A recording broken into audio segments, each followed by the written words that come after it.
Daha 17 setinden yepyeni kamera arkası paylaşımlar geldi. Genç oyuncular birbirinden özel Bodrum görüntüleri paylaşıyor. Çekimleri Bodrum'da yapılan Daha 17 dizisi herkes tarafından beğeni topladı ve ikinci bölümü ile reytinglerde bir hayli yükseliş yaşadı ve zirvenin tek sahibi oldu.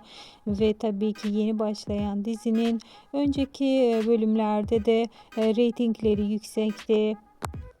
Ve gelecek bölümlerde de daha da yükseleceğine inanıyoruz. Çünkü çok muhteşem bir oyuncu kadrosu var ve dizinin konusu da ekrana kitleyici.